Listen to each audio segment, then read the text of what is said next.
বিক্রেতা পাওয়া গেছে। কোথায় আর কখন পাবো? সামনের মাসে। ঠিক আছে, কত লাগবে? তুমি বলো। 90,000। মাল যদি পজিটিভ হয় তাহলে কিন্তু বেশি লাগবে। আমি এর থেকে বেশি আর দিতে পারবো না। ওকে, 1 মাস পর তোমার সঙ্গে কথা বলছি। ঠিক আছে। একটা সোশ্যাল নেটওয়ার্কিং সাইটে ডিল হলো। বিক্রির সময়, টাকার পরিমাণ সব বিষয়ে কথা হয়। বিক্রি 1 মাস পর হতে চলেছিল, কিন্তু ডিলটা ঠিক কিসের হয়েছিল?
আমাকে বাচ্চাটাকে নিয়ে যেতে হবে।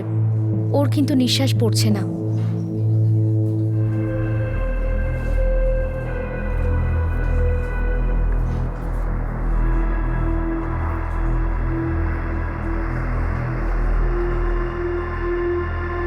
কোথায় গেল আমার ছেলে? এখানেই তো ছিল। কোথায় গেল আমার বাচ্চা? আমার বাচ্চা কোথায় গেল? আপনি আমার বাচ্চাকে দেখেছেন আপনি? না। আপা আপা, ওখানে ওখানে আমার ছেলেটা শুয়েছিল। আপনি কি দেখেছেন? আমি তো ঘুমোচ্ছিলাম, আমি কি জানি। আমি কাউকে দেখিনি আপনার বাচ্চাকে নিয়ে যেতে। কোথায় গেল আমার ছেলেটা? এখানেই তো শুয়েছিল। কি হয়েছে? ও, আমার ছেলেটা নেই ওখানে। নেই মানেটা কি? ওর তো দোলনায় থাকার কথা।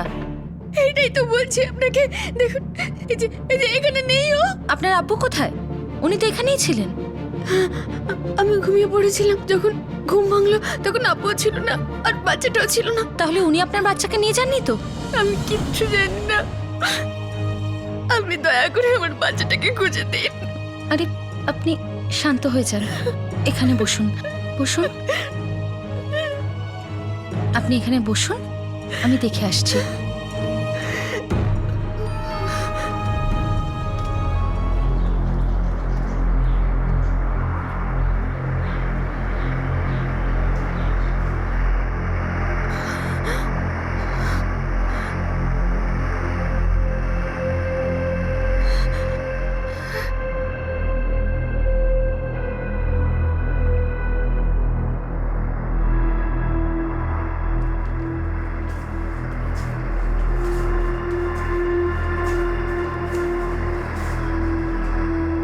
আরে আপনি কোথায় গিয়েছিলেন? আপনার মেয়ে কখন থেকে চিন্তা করছে। আব্বু, আব্বু, আব্বু, আমার ছেলে কই?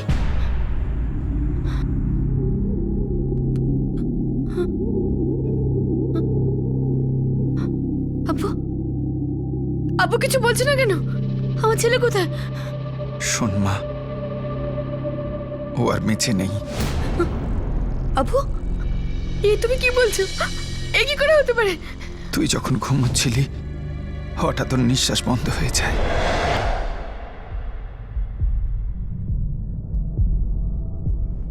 মুন্না, মুন্না, মুন্না, এই মুন্না, ওঠ না বাবা। ওঠ বাবা, ওঠ ওঠ। আমি নার্সকে অনেক খুঁজেছিলাম, নার্সকে না পেয়ে আমি মধুমিতাকে ডেকে আনলাম।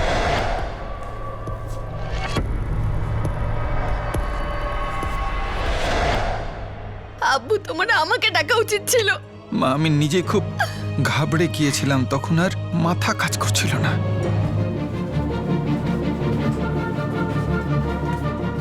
কি হলো? বাচ্চাটা কোথায়? আপনি বলুন। আমার নাতি আর এই পৃথিবীতে নেই। কি? আপনাকে এই খবরটা কে দিল যে বাচ্চাটা মারা গেছে? সে কোথায়? মধুমিতা ওকে অক্সিজেন দিতে নিয়ে গেছিল, তারপরেও খবর দিল আমার নাতি আর বেঁচে নেই। সে কোথায় নিয়ে গেছে? এখানকার ল্যাব ইনচার্জ আমি। যদি মধুমিতা বাচ্চাটাকে অক্সিজেনের জন্য নিয়ে গিয়ে থাকে তাহলে তো সে আমার কাছে আসতো, কিন্তু আমার কাছে তো আসেনি সে। আমাকে এটাই বলে গেছিল যে ও বাচ্চাটাকে অক্সিজেন দিতে নিয়ে যাচ্ছে। দেরি হচ্ছে দেখে আমি দেখতে গেলাম, করিডোরে ওকে দেখতে পেলাম। ও আমায় বলল যে আমার নাতি আর বেঁচে নেই, মরে গেছে। দেখি এই মধুমিতাটাকে, আমার তো ব্যাপারটা ঠিক লাগছে না।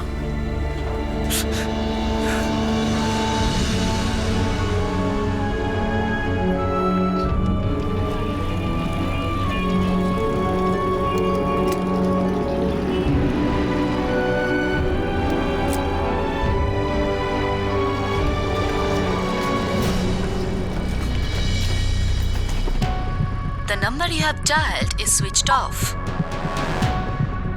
মধুমিতাকে হাসপাতালে কোথাও খুঁজে পাওয়া যাচ্ছে না। ওর ফোনটাও তো অফ দেখছি। আমাদের এবার ম্যাডামকে বলতেই হবে। হ্যাঁ চলো তাই করি। এভাবে কেউ কি করে বলতে পারে যে আমাদের বাচ্চা নেই? ডাক্তার কি কিছু বলেছে? রেহানা, বাচ্চাটা নিঃশ্বাস নিচ্ছিল না, আমি নিজের চোখে দেখেছি। তুমি তোমার মেয়েকে এখানে সান্ত্বনা দেবার বদলে দেখছি তদন্ত করছো।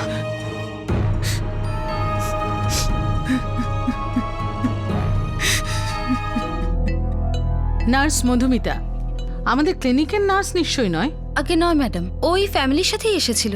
আসলে ও কোনো নার্স নয়, ও আয়া। ও নিউবর্ন বেবি আর প্রেগনেন্ট মাদারের মালিশ করে। এটা তো খুবই সিরিয়াস ব্যাপার। এই ব্যাপারটা থেকে আমাদের দূরে থাকা উচিত, না হলে এর থেকে আমাদের ক্লিনিকের রেপুটেশন খারাপ হবে। আর এমনিতেও এটা ওদের নিজেদের ব্যাপার। ওই মহিলা ওদের সঙ্গেই এসেছিল আর মনে হয় বাচ্চাটা ওই নিয়ে গেছে, কিন্তু আমাদের তাতে কি? এটা ওদের নিজেদের ব্যাপার, ওরা নিজেরাই বুঝুক। চুপ কর রেহানা, চুপ কর। কি করে চুপ করবো আমি? ও কি করে চলে গেল আম্মি? যদি আমার ছেলের কোনো অসুবিধা হয়ে থাকে তখন আব্বু তো আমাকে ডাকা উচিত ছিল না?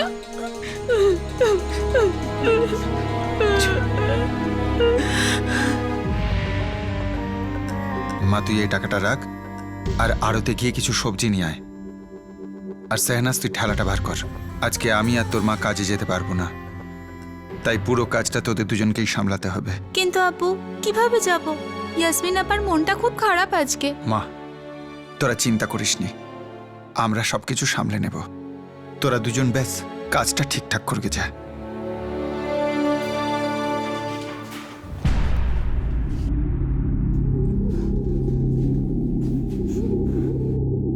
যদি বাচ্চা মরেই যায় তাহলে আমাদের দেখাও তো। আমরা এভাবে কি করে মেনে নেব? মধুমিতা বলে দিয়েছে বাচ্চা মরে গেছে আর নিয়ে চলে গেছে, আর এখন ফোনও তুলছে না। কিন্তু আমরা মরা বাচ্চাটাকে নিয়ে কি করব? আব্বু, ও আমার বাচ্চা ছিল। 9 মাস আমি ওকে পেটে ধরেছি। ও এভাবে চলে যেতে পারে না। আমি জানি রে মা, কিন্তু তুই বল কপাল কি করে আমরা পাল্টাবো? ওদিকে মধুমিতা বাচ্চাটাকে নিয়ে অন্য ক্লিনিকেও গিয়েছিল, যদি কিছু করা যায়, যদি বাচ্চাটা বাঁচে। কিন্তু আমার নাতিটা বাঁচলো না।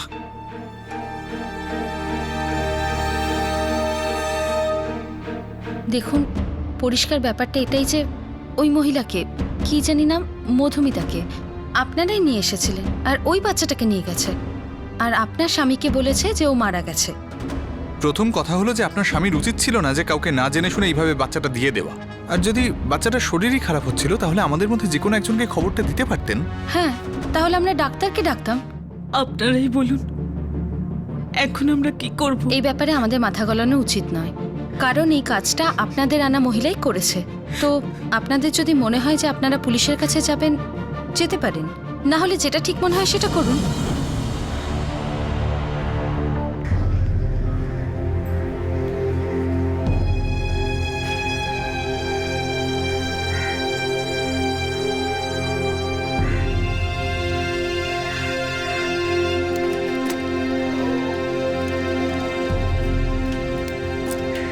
একজন ভাড়া করা নার্স বাচ্চাকে মৃত ঘোষণা করে আর বাচ্চাটা উধাও হয়ে যায়। যা হয়েছিল তা বাচ্চার দাদু মেনেও নিয়েছিলেন, আর একই সঙ্গে নিজের পরিবারকে পরিস্থিতির সঙ্গে মানিয়ে নেওয়ার জন্য চাপ দিচ্ছিলেন। প্রতিটি বিষয়ই বেশ সন্দেহজনক ছিল। পরিষ্কার ষড়যন্ত্রের আভাস পাওয়া গেলেও কিছুই করার ছিল না। মৃত বাচ্চাটা তার মাকে একবারের জন্যও দেখানো হয়নি, আর মধুমিতা নামের সেই মহিলা তখন নাগালের বাইরে ছিল। একটা অদ্ভুত ঘটনা, কিন্তু আসল ঘটনা জানা তখনও বাকি।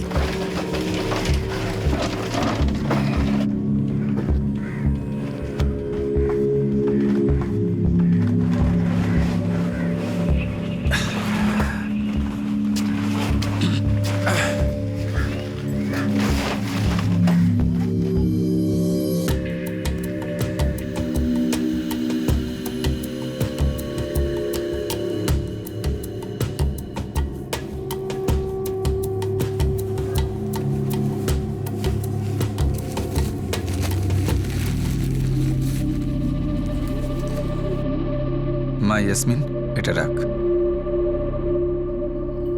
তোর কাজে লাগবে। আর তুই তোর খেয়াল রাখবি। এ টাকাটা তুমি রাখো সংসার খরচার জন্যে।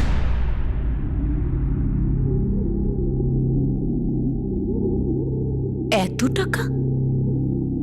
এত টাকা কোথায় পেলে? একটা বন্ধুকে একটু একটু করে ধার দিয়েছিলাম, ও একসাথে ফেরত দিয়েছে। আমি একটা কাজে একটু বাইরে যাচ্ছি, ফিরতে 2-3 দিন দেরি হবে।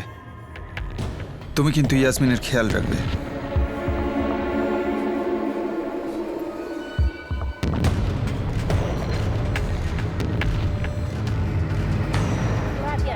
টাটকা টাটকা টমেটো নিয়ে যান, ভেন্ডি নিয়ে যান, টাটকা টাটকা পেঁয়াজ নিয়ে যান, টাটকা টাটকা সবজি নিয়ে যান, টাটকা টাটকা পেঁয়াজ নিয়ে যান।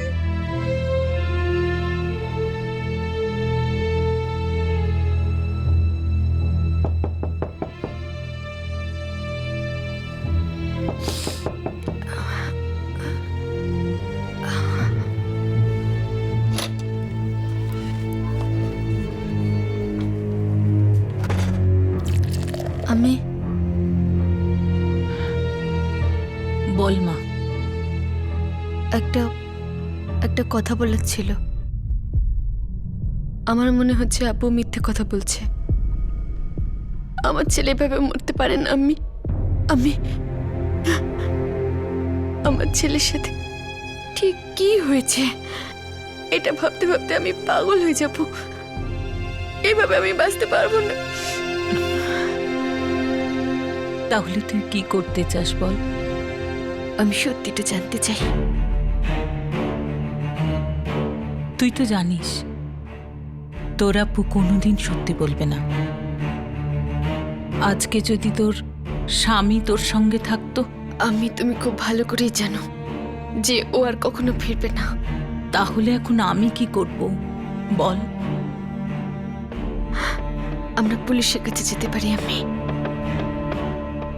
আমার বাচ্চা এইভাবে আমাকে ছেড়ে চলে যেতে পারে না।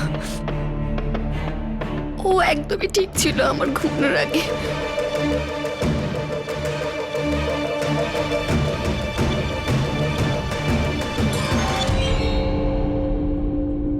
আপনার বাবা কোথায়? সাহেব উনি কোথায় গেছেন বলে জাননি। আর সাহেব, ওই বন্ধুকে টাকা ধার দেওয়ার ব্যাপারটাও আমাদের মিথ্যে মনে হচ্ছে। আমরা তো এতটাই গরিব যে আমাদের তো কখনোই পেট ভর্তি খাবারটাও জোটে না, তো অন্যকে এত টাকা কি করে ধার দেবে?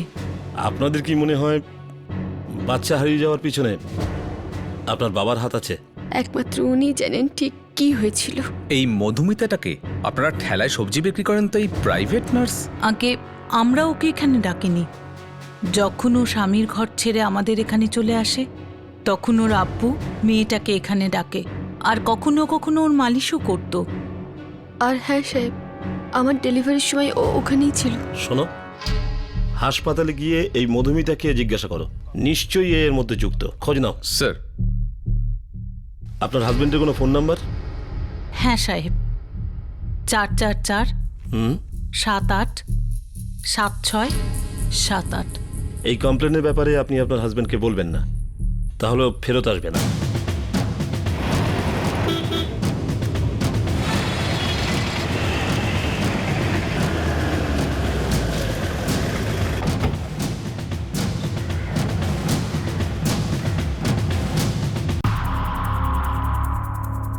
স্যার আমার মনে হয় মহিলার আব্বু মিথ্যে কথা বলছেন, কারণ স্যার ক্লিনিকে বাচ্চাটার মারা যাওয়ার বিষয়ে কেউ কিচ্ছু জানে না। তাছাড়া বাচ্চা একদম নর্মাল ছিল, কোনো কমপ্লিকেশনও ছিল না। আর যদি বাচ্চাটার শরীর খারাপ হয়েছিল তো আমাদেরকে ডাকতে পারতো, কিন্তু উনি সেই মহিলাকে ডাকলেন, মধুমিতাকে। আপনি বলতে পারবেন এই মধুমিতাকে কোথায় পাবো? না স্যার, আমি তোকে চিনিও না। স্যার ওই মধুমিতা তো আমার কাছে বাচ্চাটাকে আনেইনি। নর্মাল কেসে কি হয় স্যার, যদি এরকম কিছু হয় তাহলে সমস্ত ইনফরমেশন আমার কাছে থাকে, কারণ বাচ্চার সব রকমের ওষুধপত্র এখান থেকেই ডিসপ্যাচ হয়। স্যার আমার খুব মনে হচ্ছে যে এই মধুমিতা আর ইয়াসমিনের বাবা এরাই কিছু একটা করেছে। এই মধুমিতার সম্বন্ধে আর কিছু জানেন কি? কোথায় থাকেন উনি? না স্যার, ও তো ওই ফ্যামিলির সঙ্গেই এসেছিল। আমি কমপ্লেনটা এই জন্য করিনি কারণ মনে হয়েছিল এটা ওদের নিজেদের ব্যাপার। আর তাছাড়া মেয়েটির বাবা এসব শুধু তার ফ্যামিলিকেই বলেছিল, আমাদের কিছুই বলেনি। কিন্তু এই বাচ্চাটা তো আপনাদের ক্লিনিকেই জন্মেছিল। আগে হ্যাঁ জন্মেছিল, কিন্তু যদি কোনো ফ্যামিলি মেম্বার বাচ্চাটা নিয়ে পালিয়ে যায় আর যদি বলে বাচ্চা মরে গেছে, তাহলে আমরা কি করতে পারি? দেখুন ইন্সপেক্টর, আমরা আমাদের ক্লিনিককে কোনো পুলিশ কেসে জড়াতে চাই না। এই ব্যাপারটাতে তো আমরা নিজেরাই শকড। আর এই যে মধুমিতা, আগে তো আমি ভেবেছিলাম যে ও হয়তো ওদের কোনো আত্মীয়, কিন্তু পরে জানতে পারি যে ও ওদের প্রাইভেট নার্স ছিল। স্যার ওই নার্স মধুমিতা সম্পর্কে কেউ কিছুই জানে না, কিন্তু মেয়েটির বাবা সেলিমের সঙ্গে নিশ্চয়ই কোনো সম্পর্ক আছে। দেখো, ভাববার বিষয় এটা, ইয়াসমিনের বাবার কাছে এত পয়সা এলো কোত্থেকে? নিশ্চয়ই ও বাচ্চার সাথে কিছু করেছে এবং পালিয়ে গেছে। ওর সেলফোনও বন্ধ আর ওর লাস্ট লোকেশনও ট্র্যাক করা যায়নি। আমাদের যেভাবে হোক এই মধুমিতাকে খুঁজে বার করতে হবে। এই মেয়েটাকে ইয়াসমিনের বাবা সেলিমই তো নিয়ে আসে।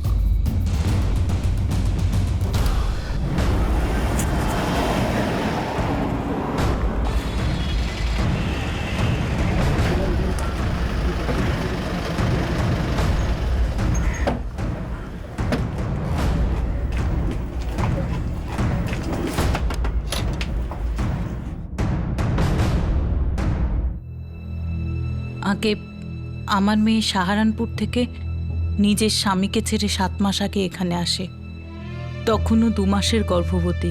আপনার হাজবেন্ড সেলিম এই মধুমিতাকে কবে নিয়ে এসেছিল? সাহেব, আব্বু মধুমিতাকে প্রায় 4 মাস আগে এখানে এনেছিল। আমার মনে হয়েছিল আব্বু আমার জন্য ভাবে, তাই ওকে এনেছিল। আমিও একটু অবাক হয়েছিলাম সাহেব, কারণ ওর আব্বু ওর বিয়েতে খুশি ছিল না। যখন ও স্বামীর ঘর ছেড়ে এখানে এলো তখন উনি খুব রেগে যান। চলে এসেছিস মানে? এবার কি হলো? আমাদের কথা না শুনে তো ওই ছেলেটার সঙ্গে গিয়ে বিয়ে করলি, এখন কোন মুখে ফিরে এলি? তাহলে আমি কি করতাম আব্বু? ও আমাকে মারতো, ওর মাও আমাকে মারধর করতো, আর আমাকে বললো আমাদের বাড়ি থেকে তুই বেরিয়ে যা। আমি 2 মাসের গর্ভবতী, কোথায় যেতাম আমি? তার মানে এখন তোর ঝামেলা আমায় সামলাতে হবে? বাড়িতে এমনিতেই এতগুলো লোকের খাবার জোটে না, তারপর আবার তুই ফিরে এলি, আবার পেটে বাচ্চা নিয়ে। কয়েকদিন পর আরো একটা লোক বাড়বে। ঘৃণা ধরে গেছে তোমাদের প্রতি।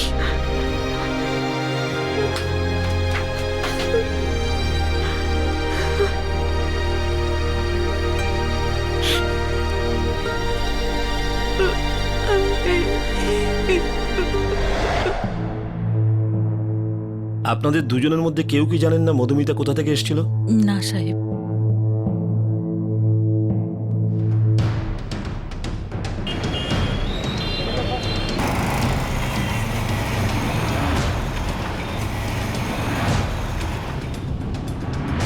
স্যার সেলিম চৌমাথায় সবজি নিয়ে বসে, ওর আরো 2 মেয়ে নাগমার শেহনাজ এখন দোকান সামলায়। বাচ্চাটা সেলিমই চুরি করেছে, একদম শিওর।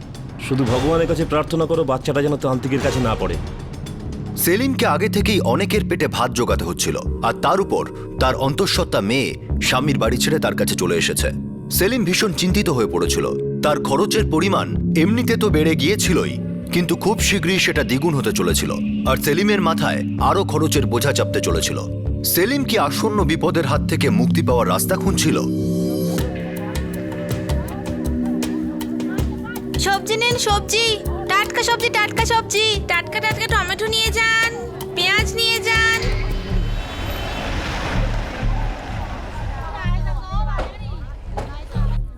স্যার ওই যে সেলিমের দোকান, আর ওই ওর 2 মেয়ে। এই মেয়ে দুটোকে ছেড়ে দে। এই যে সামনে সাদা জামা পরে দাঁড়িয়ে আছে, একে জিজ্ঞাসা করি। সাহেব, সেলিম তো একটা মাতাল। ওর খুব কাছের বন্ধু মুস্তাকিন, ও নিশ্চয়ই জানবে যে মধুমিতাকে কোথা থেকে এনেছে। এই লোকটাকে কোথায় পাবো? স্যার, ও তো ওই ঝুড়িতে করে সবজি বেচে, সারাদিন এদিক ওদিক ঘোরে। ওকে আপনি রাত্রিরে পাবেন এই বস্তিরই দেশি মদের ঠেকে। তুমি চেনো ওই লোকটাকে? হ্যাঁ সাহেব। তুমি রাতে আমাদের সঙ্গে যাবে। ঠিক আছে সাহেব।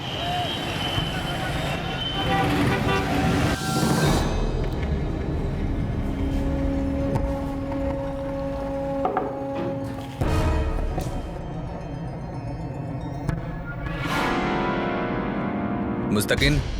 হ্যাঁ, আপনি কে? মধুমিতাকে।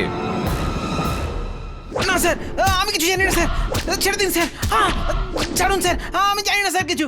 বললাম তো বলছি স্যার। তাড়াতাড়ি বল, বল তাড়াতাড়ি। মধুমিতা কে আর কোথায় থাকে? দুর্গানগর বস্তিতে। ওকে সেলিমের কাছে কে এনেছিল? আমি স্যার।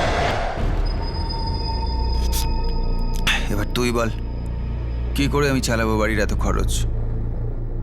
এখনো শাহনাজ আর নাগমার নিকা করাতে হবে। তারপর ইয়াসমিন আবার ফিরে এলো, তাও পেটে বাচ্চা নিয়ে। এই পরিস্থিতিতে তুই তো ওকে কাজ করতেও বলতে পারবি না। এখন তো আমি সামলে নেব, কাল যখন বাচ্চা হবে তখন কি হবে? আজকের দিনে একটা বাচ্চা মানুষ করার সোজা কথা?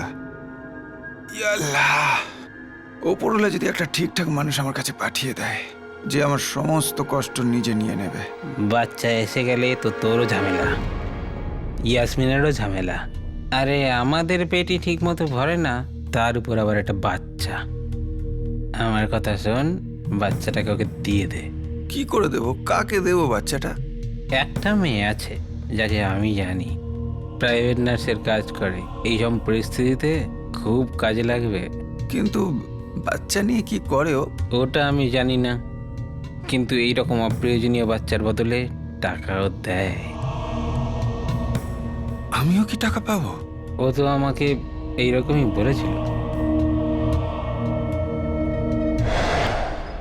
তো তুই হলি সেই কালপ্রেট যে মধুমিতাকে সেলিমের কাছে নিয়ে গিয়েছিলি। কি করে মধুমিতা বাচ্চাদের সাথে? জানি না স্যার।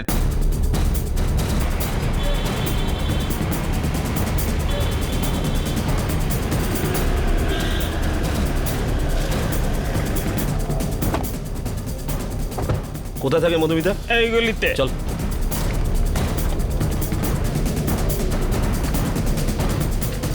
এটাই ওর ঘর স্যার। তুমি এসো।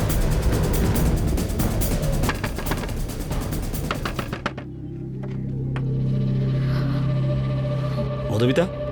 হ্যাঁ চল সাহেব, সাহেব আমি কি বললাম? সাহেব, সাহেব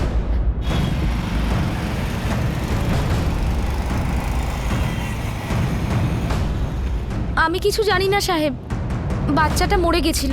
কোনো ব্যাপার না, একবার থানায় চল, দেখবি নিজে নিজেই মনে পড়বে।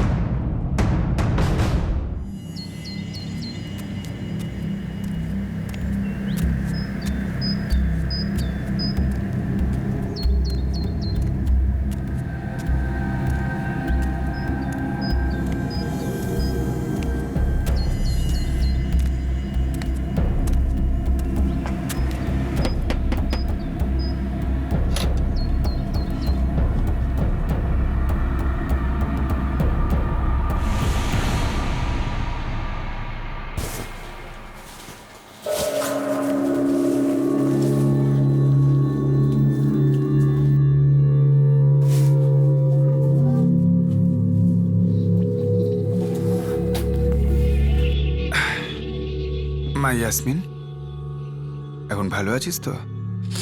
হ্যাঁ আব্বু। নাগমা, তোর আম্মিকে বল আমাকে এক কাপ চা করে দিতে। হ্যাঁ আব্বু।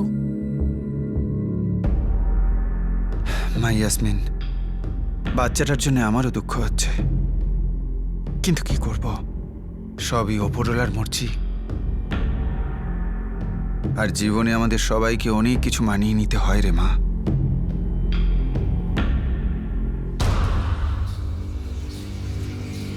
মধুমিতা, সত্যি কথা বল, বাচ্চা কোথায়? বল। এই কনস্টেবলকে যদি বলি না, তোর হাড় করে একেবারে গুঁড়ো করে দেবে। বল, বাচ্চা কোথায়? বলবি না তো? শোনো, হাড় গোড় এক করে দাও। কিছু বলতেও যদি চায় শুনবে না, সকাল পর্যন্ত পেটাও, কিচ্ছু শুনতে চাই না। সাহেব সাহেব আমি সব সত্যি কথা বলছি সাহেব। সাহেব আমি বলছি তো।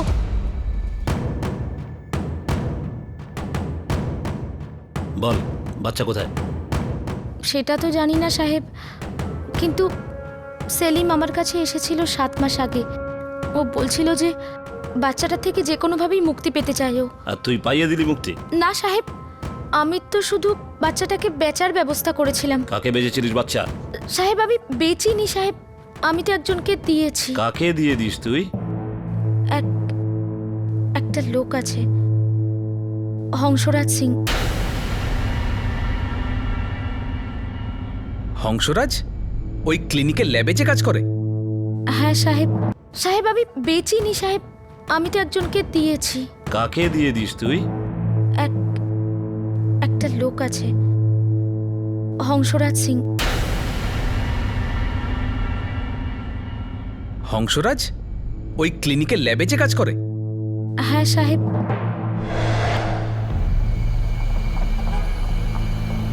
ওর পেটে 3 মাসের বাচ্চা। বাচ্চাটার মা জানে যে তার বাবা বাচ্চাটা বিক্রি করতে চায়? আমার তো মনে হয় না। তাহলে তো আমাদের একটা প্ল্যানিং করতে হবে। আমার কাছে একটা পার্টি আছে, আমাদের এমন কিছু করতে হবে যে বাচ্চাটার মা যাতে কোনো ঝামেলা না করে। ওরা ভীষণ গরিব, আমার মনে হয় না কোনো ঝামেলা করবে। একটা কাজ কর, ওকে আমাদের ক্লিনিকে নিয়ে আয়, সেখান থেকেই আমরা ম্যানেজ করতে পারবো। আচ্ছা কত টাকা পাবো আমি? সেটা পরে জানিয়ে দেবো। বিক্রেতা পেয়ে গেছি। কোথায় আর কখন পাবো? তুমি বলো। 90,000। যদি মালটা পজিটিভ হয় তাহলে কিন্তু টাকাটা বেশি লাগবে। আমি এর থেকে বেশি আর দিতে পারবো না। আরে স্যার,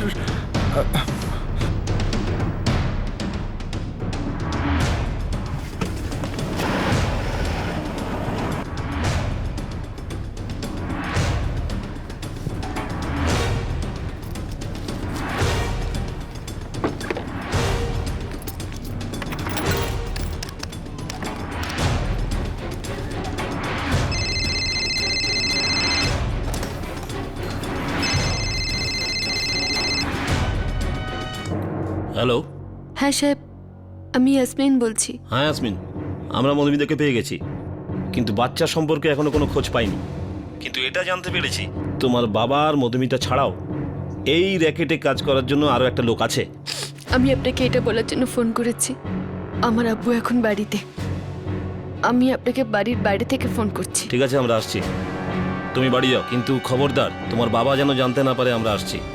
ঠিক আছে সাহেব।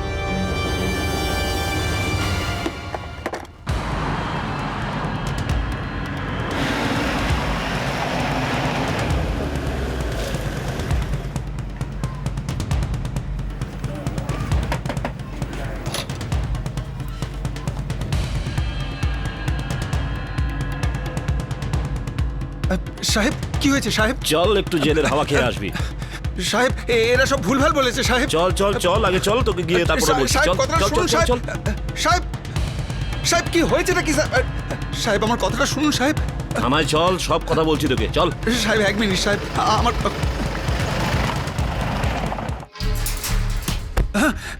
চল। বল বাচ্চা কোথায়? বল, হাড়গোড় যদি ঠিক রাখতে চাস তাহলে বল বাচ্চা কোথায়? বাচ্চাটা আমি দিল্লির পার্টিকে বেঁচে দিয়েছি। দিল্লির কোন পার্টি? একটা বন্ধুর মাধ্যমে ফেসবুকে কথা হয়েছিল। 90,000 আমি বাচ্চাটা বেঁচে দিয়েছি, 40,000 আমি সেলিমকে দিয়েছি, আর 20,000 মধুমিতাকে দিয়েছি। চলট, বল কে তোর বন্ধু? এদের একটু যত্নআত্তি কর।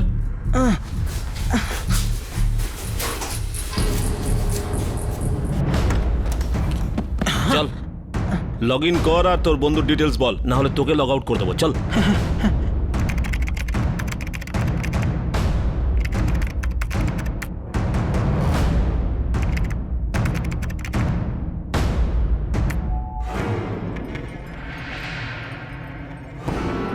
স্যার এই হলো গৌরব কালরা।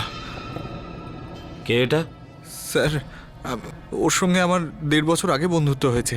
ও আমাকে বলেছিল যে ওরা বাচ্চা কনসিভ করতে পারছে না, আর সেজন্যই ওরা বাচ্চা দত্তক নিতে চায়। বাচ্চাকে দত্তক নেওয়ার প্রসিজিওরটা খুব লম্বা স্যার, তাই ও আমাকে বললো যে আমি ওকে হেল্প করতে পারবো কিনা, কেননা আমি মেটার্নিটি হোমে কাজ করি তো। আর তুমি বলেছো পুত্রবতী ভব, আর বাচ্চার জোগাড় করে দিয়েছো। স্যার ওই মধুমিতা আমাকে বললো যে ইয়াসমিনের পরিবার বাচ্চাটা চায় না, কেননা ওরা খুব গরিব স্যার। আমি ভাবলাম যে এই পরিবারটা সাহায্য করা যাক, এরাও একটা বাচ্চা পেয়ে যাবে আর বাচ্চাটারও ভবিষ্যৎ ভালো হবে। বাচ্চা বিক্রির কাজ করিস আর নিজেকে সাধু ভাবিস? 444578987 স্যার, এটাই গৌরবের নাম্বার। এটাই ওর নাম্বার? হ্যাঁ স্যার, এই নম্বরটাই। আমি এই নম্বরটাতেই ওকে ফোন করেছি আর তারপর দেখা করি। গৌরব, কাল আমি বাচ্চাটাকে পেয়ে যাচ্ছি। ছেলে না মেয়ে? ছেলে। আমাকে ছবিটা পাঠাও। কিন্তু বাচ্চাটার দাম পড়বে 1 লাখ। হংসরাজ, আমি আগেও বলেছি যে আমি 90,000-এর বেশি দিতে পারবো না, বোঝার চেষ্টা করো ভাই। ঠিক আছে, কিন্তু অমৃতসরে এসে তোমাকে বাচ্চাটা নিয়ে যেতে হবে। ঠিক আছে, ছবি পাঠাও, আমি পরশুই আসছি। গৌরব কালরা একজন ব্যবসায়ী, আর বাচ্চার দাম দিয়েছে মাত্র 90,000। হ্যাঁ স্যার, শুধু এইটুকুই। সত্যি কথা বল, কত টাকায় বিক্রি করেছিস? স্যার আমি সত্যিই জানি না।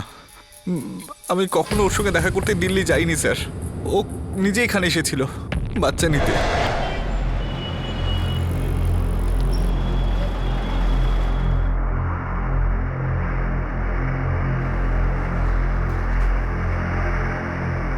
গৌরব, টাকাটা। হ্যাঁ,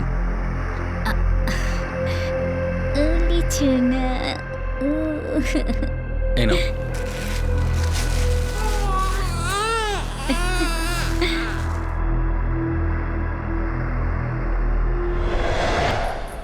এই গৌরবের অ্যাড্রেসটা জোগাড় করো। ফোন করবে না ওকে, ফোন রেকর্ডস থেকে অ্যাড্রেসটা বার করো। আমরা ওকে অ্যালার্ট করতে চাই না। স্যার, গৌরবের কাছে কি পুলিশ বাচ্চাটিকে পেয়েছিল?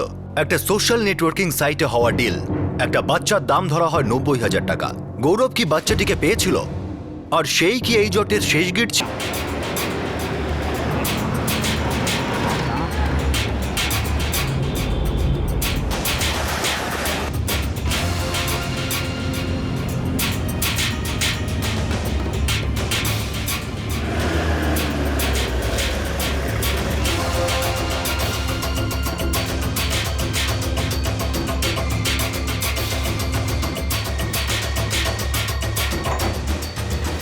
তালা। ফোন রেকর্ডের ঠিকানা তো এটাই ছিল, 12/134 জাহাঙ্গীরপুর, নাম গৌরব কালরা।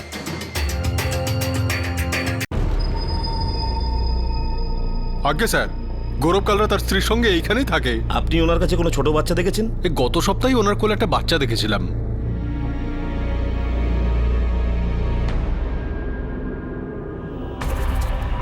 কোথায় গেছে ওনারা? আমার মনে হচ্ছে ওরা কোনো ডাক্তারের কাছে গেছে। গতকাল গৌরব বলছিল যে বাচ্চাটার শরীর নাকি খুব খারাপ। আমাদের গৌরবের সাথে খুব দরকার। আপনি বলতে পারেন কোন ডাক্তারের কাছে গেছে উনি? ও নিশ্চয়ই চাইল্ড স্পেশালিস্ট অবিনাশ শর্মার ক্লিনিকে গেছে। কোথায় ওনার ক্লিনিক? এই তো মোড়ের মাথাতেই। থ্যাংক ইউ, চলো।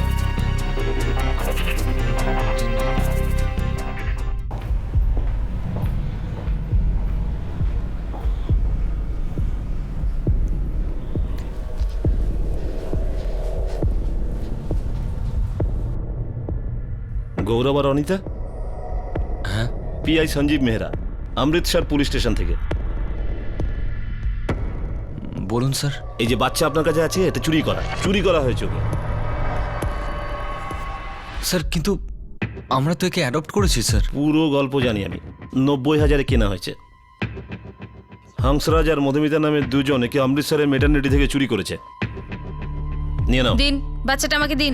না, দেখো না, এটা আমার বাচ্চা।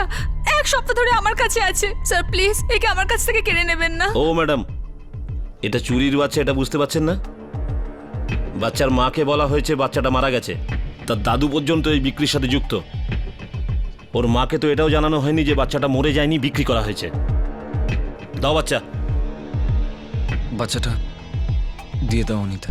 ওর শরীর ভালো নেই, জ্বরে গা পুড়ে যাচ্ছে, তুমি তো জানো। সেসব আপনি চিন্তা করবেন না, আমরা ওকে অমৃতসরে কোনো ভালো হসপিটালে অ্যাডমিট করব। কিন্তু এটা তো নিশ্চিত যে বাচ্চাকে তার মায়ের কাছে ফিরিয়ে দেবই। দিন, বাচ্চাটা আমাকে দিন। না, দিন বাচ্চাটা আমাকে। আমরা একদম জানতাম না যে বাচ্চাটাকে চুরি করা হয়েছে স্যার। আপনাদের জানা উচিত ছিল বাচ্চা যখন অ্যাডপ্ট করা হয় তখন পয়সার লেনদেন হয় না, যেখানে পয়সার লেনদেন হয় তাকে চাইল্ড ট্রাফিকিং বলে, সেটা নিশ্চয়ই জানেন। স্যার আপনি আমার কথা বিশ্বাস করুন, আমি জানতাম না যে বাচ্চার মাকে মিথ্যে কথা বলা হয়েছে। চলুন আমাদের সাথে চলুন। আমি কারোর ক্ষতি করতে চাই না স্যার। অ্যাকচুয়ালি আমাদের বহু বছর ধরে বাচ্চা হচ্ছিল না স্যার। আমরা শুধু একটা বাচ্চাই চাইছিলাম স্যার, আমরা অ্যাডপ্ট করেছিলাম। আমাদের কাজ আমাদেরই করতে দিন, আপনাকে পুলিশ কাস্টডিতে নিতেই হবে। যা বয়ান দেওয়ার সেখানে গিয়ে দেবেন। স্যার আমাকে শুধু একদিনের সময় দিন, আমাকে কাজের জায়গায় জানাতে হবে, তারপর আমি নিজেই আসবো থানাতে। Please sir. ঠিক আছে, কাল দুপুরের মধ্যে অমৃতসর থানায় রিপোর্ট করে দেবেন, না হলে অ্যারেস্ট ওয়ারেন্ট ইস্যু হয়ে যাবে কিন্তু। ঠিক আছে স্যার, প্রমিস।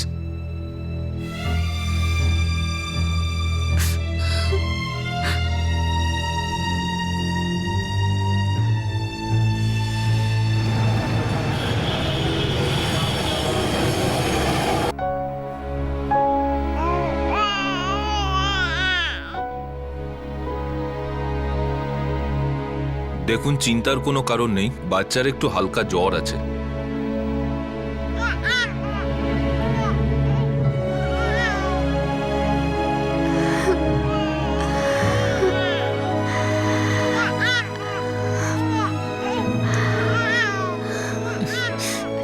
আমি কিছু ওষুধ লিখে দিচ্ছি, 2-1 দিনের মধ্যেই ভালো হয়ে যাবে।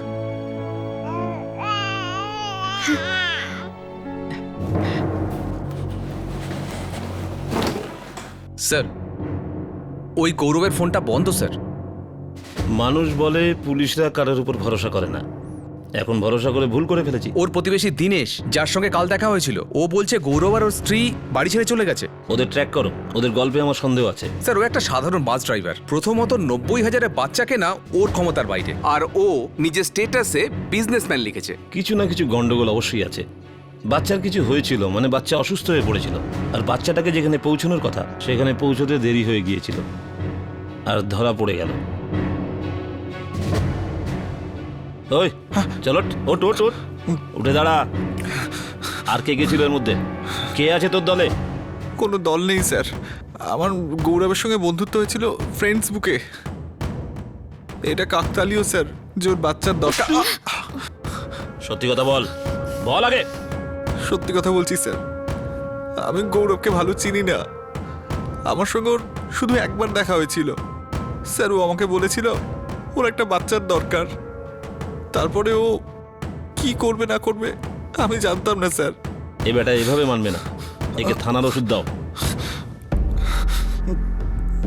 সাহেব সাহেব সাহেব 1 মিনিট। সাহেব একটা কথা বলার ছিল। বলো। আমি সত্যি বলছি, আমি এইসব ব্যাপারে কিচ্ছু জানি না সাহেব। আমি ঠেলায় সবজি বিক্রি করা একটা গরিব মানুষ, নিজের বাচ্চাদেরই ঠিকমতো খাওয়াতে পারি না। তাই জন্য ভেবেছিলাম যে কাউকে দিয়ে দিলে বাচ্চাটা হয়তো খেয়ে পড়ে বাঁচতে পারবে। সাহেব মাত্র 40,000 টাকা পেয়েছি, আপনি চাইলে ওটা নিয়ে নিন, কিন্তু আমাকে এই ঝামেলা থেকে বাঁচান সাহেব। লজ্জা হওয়া উচিত তোমার।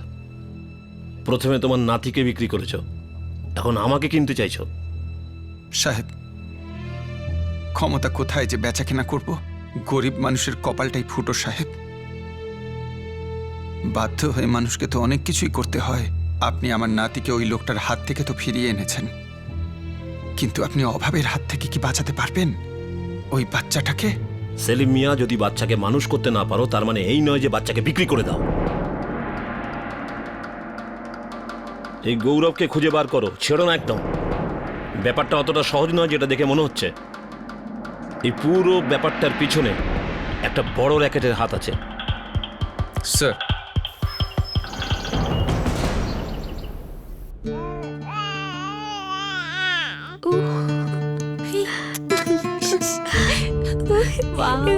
দেখো আপা, পুরো তোমার মতন দেখতে হয়েছে।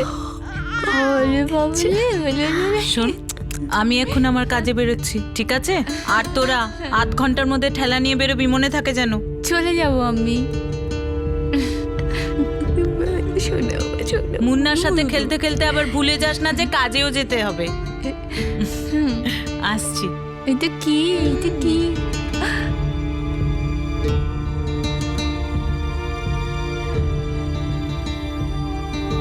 একজন দাদু তার নিজের নাতিকে বেঁচে দিলেন, কারণ তিনি মনে করেছিলেন যে তার সামর্থ্য নেই আরও একটা পেট চালানোর।